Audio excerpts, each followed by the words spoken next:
A gente fala muito de computadores, né? Notebooks, celulares, mas nós precisamos nos habituar muito daqui para frente com um termo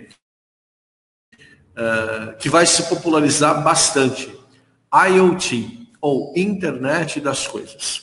Tá? Antigamente, nas nossas redes de dados, apenas computadores acessavam. Ao longo do tempo, nós fomos colocando outras coisas, né? Notebooks, netbooks, tablets, celulares. E hoje, esta questão da internet das coisas vai permitir que você coloque qualquer coisa na internet. Entenda por coisa, qualquer coisa efetivamente, tá? Uma geladeira, uma torneira, uma fechadura, uma banheira de hidromassagem, um ar-condicionado, um carro, tá? Uma roupa, uma blusa. Então, tudo o que você possa imaginar e classificar como coisa poderá ser conectado a uma rede de dados. Isso significa que você vai ter que gerenciar na sua casa ou nas empresas que você for atender ou que você for trabalhar, vários desses dispositivos. Porque é muito comum, né? No exterior, principalmente nos Estados Unidos e na Europa, Alemanha, né, Espanha, a gente já tem muito desse tipo de dispositivo habilitado. E no Japão agora, por conta das Olimpíadas, a gente acabou vendo bastante isso também, né? Tem várias situações diferentes. Tem uma geladeira que se conecta à internet, e aí você, do celular, estando distante, consegue saber quais produtos que estão ali dentro e em qual quantidade, tá? Até para que você faça compras à distância. Você também pode, através da internet das coisas, abrir a fechadura da porta da sua casa, para permitir que aquela pessoa que acabou de tocar o interfone possa entrar. Então, esses dispositivos todos, para que eles sejam acessados pelo seu celular, eles precisam trocar dados com a internet. Então, nós vamos precisar estar cada vez mais habituados a essas situações novas. E aí, é óbvio, né? Observe a quantidade de dispositivos que você tem e a importância de alguém fazer uma invasão, né? Então, para isso, você vai começar a usar esses recursos que eu apresentei. Cadastro de MAC address, encaminhamento de porta, talvez você precise usar o recurso de DMZ. Então, tudo isso é importante para o seu conhecimento, para um futuro que está chegando, né?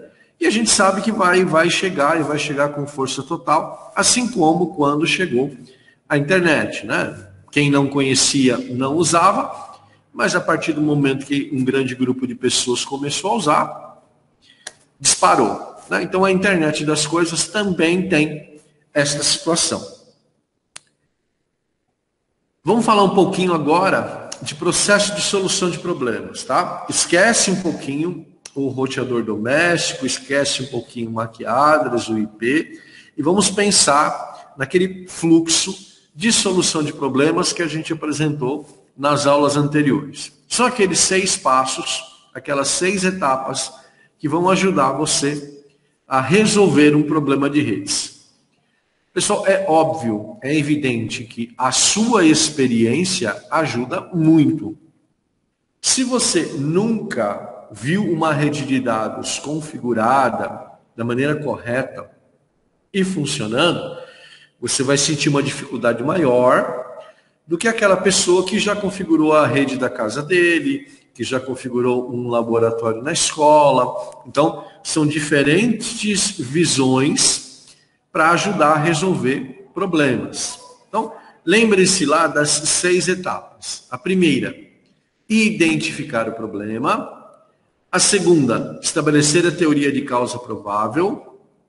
A terceira, teste da teoria para determinar a causa. 4, plano de ação. 5, verificação da funcionalidade. E 6, a documentação das descobertas. Então, de novo, vamos fazer todo o processo. E de novo eu vou te dizer o seguinte: quando você começar a ficar com mais experiência, algumas dessas etapas você vai pular automaticamente. porque você sabe o que está acontecendo ali naquele cenário.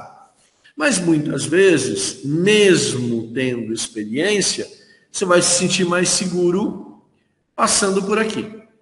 Tá? No final do capítulo, lá na plataforma do NetAcad, você vai ter várias tabelas práticas que podem te ajudar nesse primeiro momento a resolver o problema. Mas vamos detalhar um pouquinho cada uma das etapas, mas agora tendo a visão da rede e não mais do computador. Tá? Nos capítulos anteriores a gente falou muito do computador, agora a gente vai falar muito da rede de dados propriamente dita. Então vamos lá, identificar o problema. Lembram-se que eu falei perguntas abertas e perguntas fechadas. A pergunta aberta, você espera do cliente uma historinha. Tá? Então você vai perguntar para ele, por exemplo, que problemas você está enfrentando no seu dispositivo? Ou no português, né? O que não funciona? E aí essa pessoa vai contar uma história. Ontem estava funcionando tudo normal, hoje pela manhã eu liguei, mas demorou para iniciar, depois travou. Então, isto é o tipo de pergunta aberta. Para você identificar o problema, você tem que dar essa abertura para o cliente poder comunicar o que está acontecendo. Então, é pertinente que você tenha um tempo para fazer isso. Mesmo porque nunca, ao fazer um atendimento numa rede de dados, nunca você já chega desmontando as coisas. Você precisa entender o cenário. Tá? Pergunta aberta te ajuda a entender o grosso, né, o problema maior. E a pergunta fechada aponta para você algo que seja específico. Por exemplo, você pode chegar para esta pessoa, para este usuário que contou essa historinha para você, e perguntar assim, mais alguém está tendo esse problema? Uma pergunta fechada. Ele vai responder para você assim, sim ou não. Tá? Se ele disser sim, significa que o problema é do ambiente. Se ele disser que não, significa que o problema está relacionado ao equipamento dele. Então, identificar o problema num ambiente de rede é um pouquinho mais complexo do que identificar um problema quando a gente está falando de um equipamento sozinho, isolado. Tá? Tem várias possibilidades envolvidas, várias questões. E a gente não pode esquecer daquela segunda situação, né? Quando alguém chama um técnico para arrumar a rede, é porque outro alguém não conseguiu arrumar. Né? Nós estamos nesse estágio hoje de serviços nessa área, tá bom? Mas isso não significa que você sempre vai encontrar problemas dificílimos para resolver. Na minha experiência, e eu posso compartilhar muito com vocês, porque eu trabalhei quase 20 anos com redes de dados, né, desde o início dos cabos coaxiais, a maior parte dos problemas, né, está relacionada a mau contato, erro de configuração, né, usuários que não estão autorizados a fazer determinado tipo de coisa. Pouquíssimos problemas mesmo ao longo dessa trajetória eram difíceis de se resolver, eram falhas de equipamento, intermitentes, isso era muito raro, tá? Pontual. A maior parte dos problemas está relacionado mesmo a isso que eu acabei de indicar. Então, para estas situações, a melhor coisa é você trabalhar com a pergunta aberta e com a pergunta fechada. Obter um cenário de forma mais completa. Bacana. Você já ouviu quem você tinha que ouvir, observou, né? E agora, na sua cabeça, numa anotação, você vai começar a imaginar o que deve ter causado esse problema. E aí nós entramos na etapa 2, estabelecimento de uma teoria de causa provável. Né? Geralmente, cabos soltos, placa de rede solta, provedor de internet com problema, rede sem fio com sinal baixo, tudo isso é muito comum, né? E são situações que você já deve imaginar num primeiro momento. Na minha experiência, eu cansei de atender chamado que as pessoas reclamavam que não estavam acessando a internet. Mas o problema não era só no equipamento dela, era no departamento. Então o problema não era de acesso à internet local. era o provedor de internet que estava com problema, né? Havia um erro de configuração ou uma falha mesmo, né? E por inúmeras vezes eu fui atender chamados de madrugada nessa situação, né? Então, assim, é algo muito comum. Então, a etapa 2 permite que você conecte o seu conhecimento àquilo que o cliente te apontou.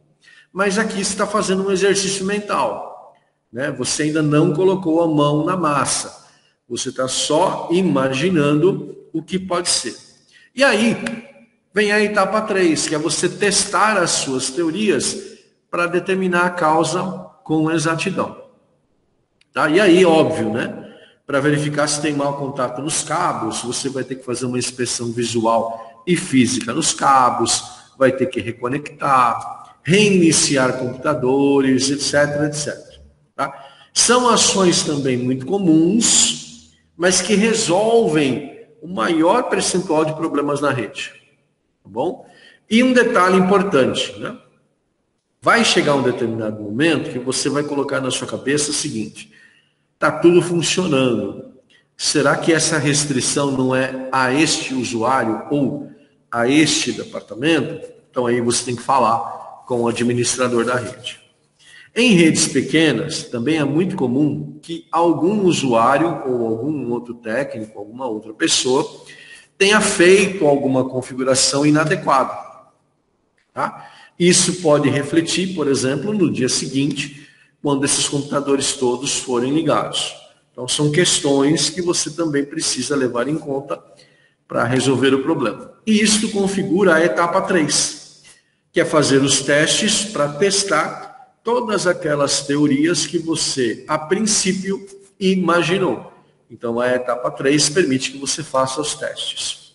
Nessa etapa 3, é bacana que você tenha as ferramentas adequadas, é bacana que você conheça essa rede um pouquinho, e é muito bacana que você tenha um computador à disposição para fazer testes. Tá? Então, principalmente quando os usuários reclamam de conexão wireless fraca, né? Então, você tendo um equipamento ali, você consegue determinar naquele instante, naquela posição, se é um problema do equipamento da pessoa ou se é um problema realmente de sinal fraco. Bacana? Então, etapa 1, ouviu, falou. Etapa 2, imaginou quais são os problemas. E etapa 3, você testou.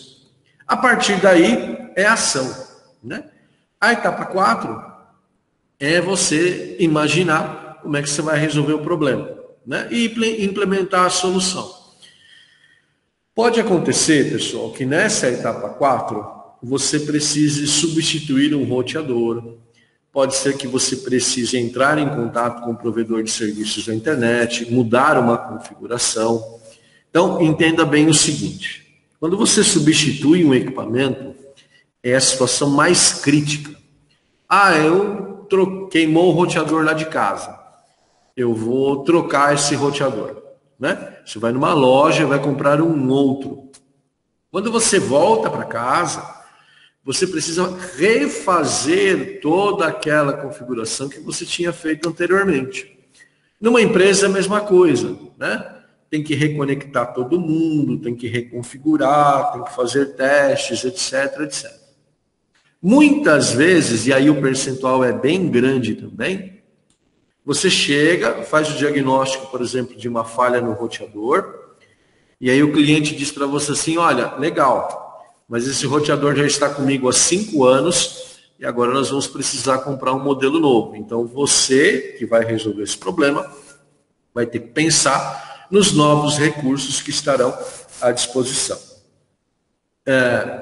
Algum tempo atrás, não se falava de redes 2.4 GHz e 5 GHz. Não se falava nisso, né? Era uma rede só. Os equipamentos de pouco tempo para trás, né, começaram a trazer essa possibilidade. Então é algo que você vai introduzir no cenário atual, mas que com o equipamento antigo não tinha. Então é importante definir isso para não ter nenhum tipo de situação desagradável no futuro. Toda reconfiguração é crítica. Se você trocou o roteador e trocou a senha, Tem que haver um processo interno na empresa para que todos os usuários tenham acesso àquela senha nova. Talvez isso não seja função sua, talvez isso seja uma função administrativa da empresa, mas, de repente, vai ficar nas suas mãos, ok? Então, a etapa 4 é o plano de ação, mão na massa. Tá? Então, até aqui você pensou, testou, e agora mão na massa. Você vai trocar peça, vai configurar, vai instruir usuários, vai fazer o que for necessário. Trocou o equipamento, reconfigurou, você vai verificar se dá tudo ok. Muito cuidado, né, quando você troca a senha do Wi-Fi. Bom, por quê? Se alguém pediu para você trocar a senha do Wi-Fi, é porque ele não quer que alguém faça o acesso. Então é importante você conversar com o administrador de rede, com quem manda nesse processo, para saber exatamente quem vai ter essa senha e quem não vai ter. Além disso, né, verifique conexões à internet, verifique velocidade de conexão wireless, se for o caso, e verifique se os equipamentos estão disponíveis na rede. E aí a gente tem aqueles comandos que nós falamos na aula passada, ipconfig e ping, que são dois comandos bem completinhos para a gente verificar a conectividade física e lógica desses equipamentos. Se houver necessidade, e se for aplicável, né, desenvolva ali as medidas preventivas. Limpeza, verificação de cabos, troca de pontas, etc, etc. Ok? A etapa seguinte é fechar o atendimento técnico. E aí você vai documentar as descobertas, você vai falar com o cliente o que foi que você fez, fazer a entrega dos materiais que foram substituídos, né? E aqui vem uma dica, né? Uma dica de quem ficou muitos anos com isso, né? Anote. Na minha época não tinha fotografia, né? Na minha época não tinha. Os celulares eram para fazer ligação só. Mas agora você pode registrar isso com fotos e com filmes. E por que registrar, né? Por que tirar foto? Por uma questão muito simples. Nós temos um grande número de fabricantes, um grande número de modelos de equipamentos, e às vezes você vai investir tanto tempo num problema, se você registrar tudo aquilo que você fez, as próximas situações que você se defrontar com aquele mesmo tipo de equipamento, você vai resolver de forma mais automática, mais dinâmica. E tem muita configuraçãozinha que a gente faz nesses roteadores que modificam tudo, né? Que são muito específicas, né? Senha de acesso, padrão, modelo, configuração de wireless, a telinha, né? Eu tinha um hábito, né, que me ajudou muito. Toda vez que eu ia atender um chamado que tinha um roteador desse tipo, né, virava ali, via qual era a senha do administrador e o nome do usuário. Né? Anotava ali no meu caderninho o modelo do equipamento e aquilo ali ficava. Porque muitas vezes você ia fazer um atendimento na empresa e não tinha internet. Né? Era difícil celular com internet. Onde é que já se viu isso? Né? Isso aí é coisa recente. Então, na minha época, eu precisava muito dessa ajuda. E eu posso garantir para vocês que era muito bacana. Né? Me ofereceu oportunidades de resolver problemas de forma muito mais rápida do que se eu não tivesse esses registros. Tá bom?